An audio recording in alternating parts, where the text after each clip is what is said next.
As you can see, the color change already. It's going to start out a peanut butter color, and it's going to change into a pancake batter color. You like that, don't you? And As soon as you're ready for pancakes, you're ready to throw your board in. Do you see how quick that went down? I mean, it's just, if you're doing 32 fasteners or 24 fasteners, I'm not saying this is faster, but I'm saying put a pencil to it. Go ahead. You want me to cover it all or want me to do it over? Go ahead and cover it up. See how fast it kicked off?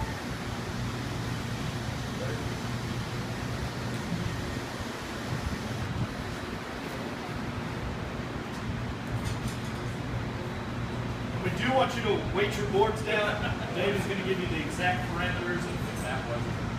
After it kicks off, you can weight it down. Remember, I said if it were me, I would put my cart on there, and I would pull my cart. So my cart would be sitting here. The guy would be standing here on the cart. If you hear with the cart, as he's pulling the cart, we're weighting this down. Guy on the back is walking on this also. He hands it to the guy who is setting it. He knows how they set it in. They didn't drop it and push. You drop it and push, what's going to happen? All your adhesive's going to roll on. So you want to place it down. Place it down. Again, when you're doing this, this is all you should be doing. When this stuff starts, you see how it's all now one color? It's working its way back in the thing. Alright? If you have to wait, the guy who's running the gun should have a bucket with him, and he can purge it. 15, 20 seconds, a half a minute, depending on the temperature. Purge. Purge. Same way if you're using one of the carts. Purge. Purge. Keep that open so you're not burning through your tips. Okay? But if you're doing it in a constant motion, you shouldn't be burning up tips anyway. You will run out of that before they run out of insulation. See what I'm saying? Sure. Should.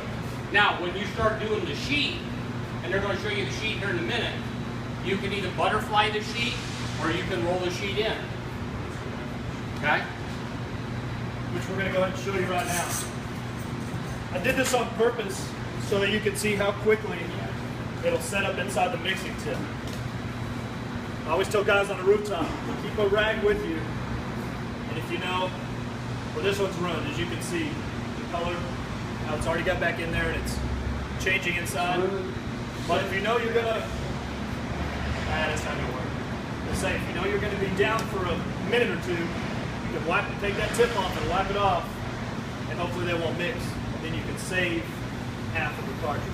But as Mr. Scott said, you're very rarely going to run to a position where you're stopping the adhesive, you know, to wait for product. So.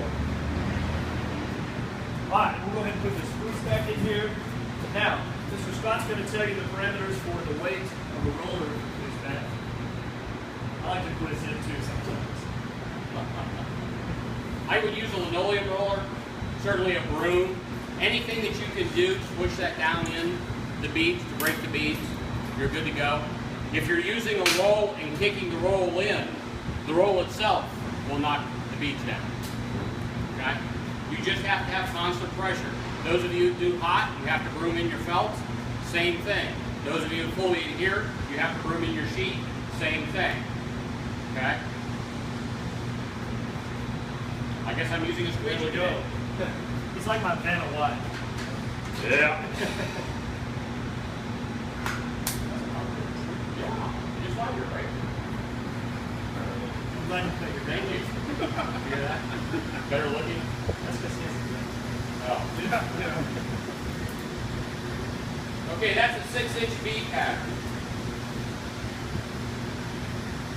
Remember when you're doing your perimeters, 5 foot, 6 inch, 10 foot, 6 inch, or 4 inch, if you're doing an FM.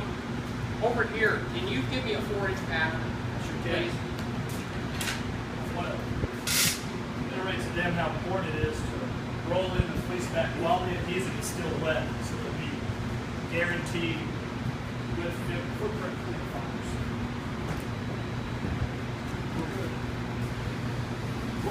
Almost lost the mark.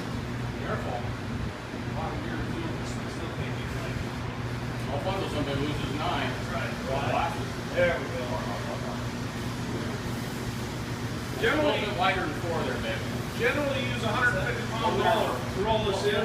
Yeah. We'll roll it with the beads and then at a 45-degree angle to the sheet, just to keep the beads up, to keep the beads down. Because when Dave comes up on the roof and does an inspection, if he sees the rise of the beads, he's going to know you didn't roll it. He's going to know right away. It won't stick. Because he's pretty sharp, is what he's saying.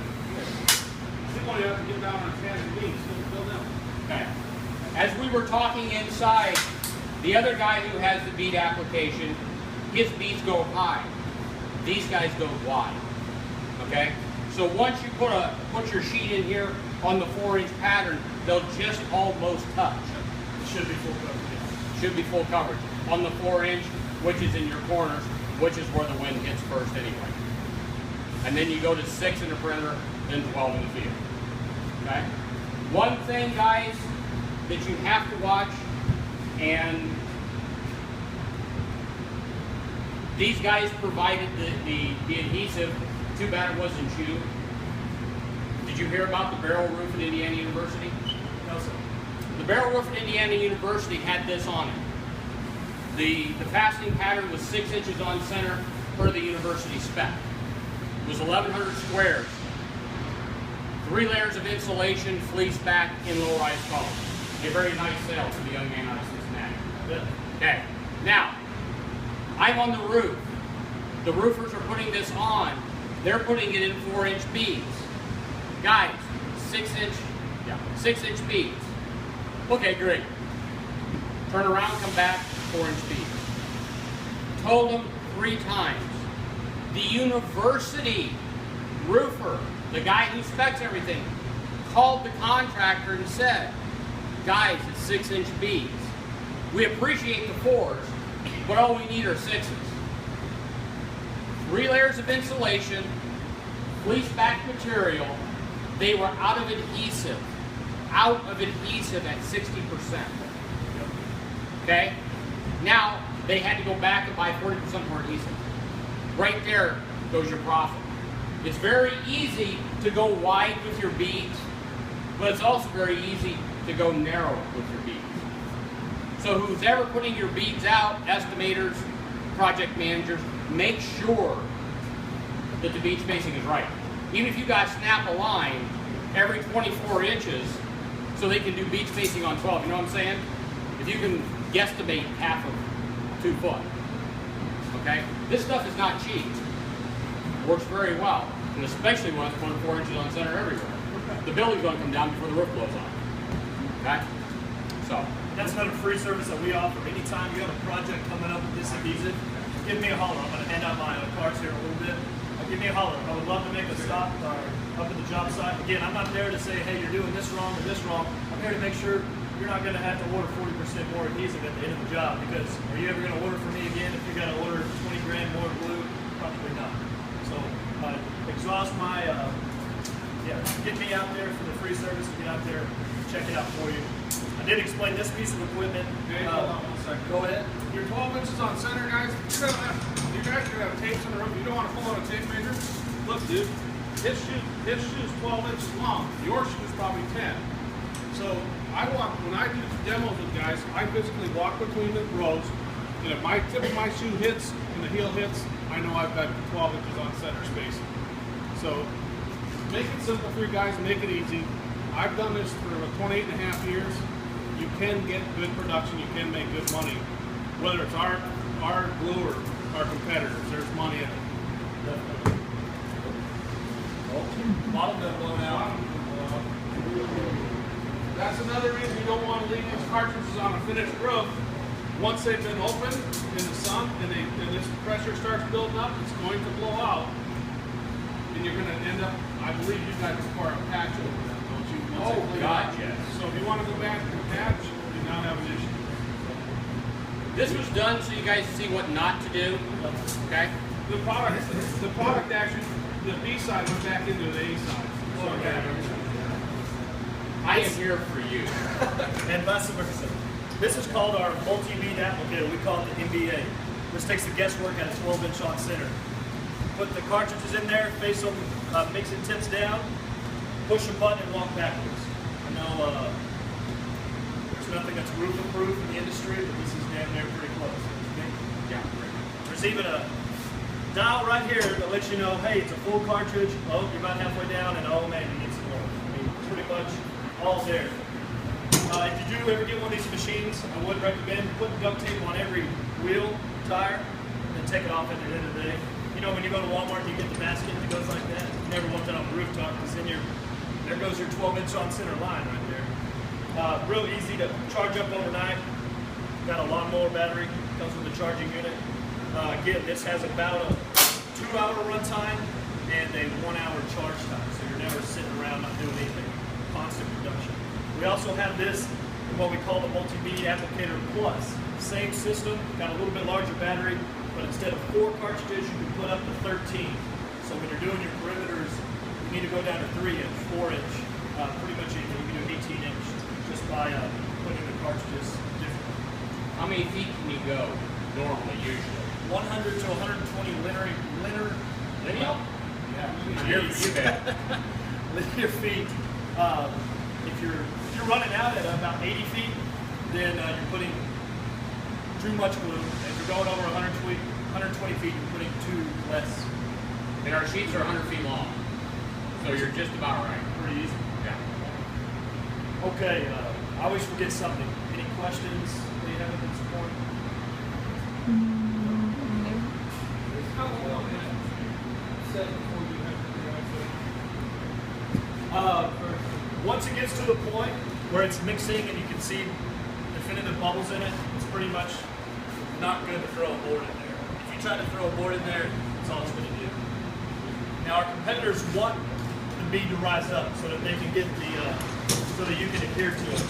But as I stated, we want all of ours thrown in wet. That's how our glue is designed, especially with this fleece bed. Now I'm going to pull this sheet back so you can see how large the footprint is with just him rolling it in with a squeegee. Now it's going to come up easy because it hasn't cured. It hasn't cured at all. But that was about 6-inch on center. At 4-inch, that would all be adhesive. So as Dave said earlier, the building may not be there, but that roof is still going to be. Much water?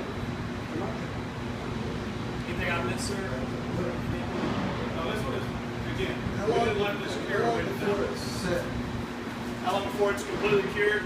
After about an hour, you're not going to be able to pop it up with your hand. In an hour, you're good to go 24 hours at school. When I go do my pool test out in the field, we let it cure for 2 hours before we pop it. So we usually get over 1,000 pounds of pressure. Right. Now this cured to the full 24. When you, right? Sir? Cured to the full 24 hours. When you tested that, we do 28 days. Not for smooth membrane, right? No, fleece only.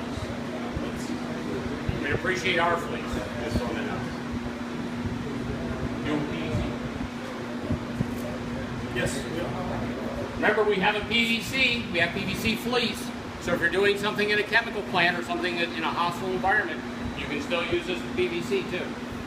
And on concrete, do you have to prepare the concrete in any way? Just clean it, or No primer. no primer? Any questions? I cover all of Texas and Oklahoma. Fumes? 0 fumes. And Cost $250 for that application. Sir? What would it cost $250 for your application? So,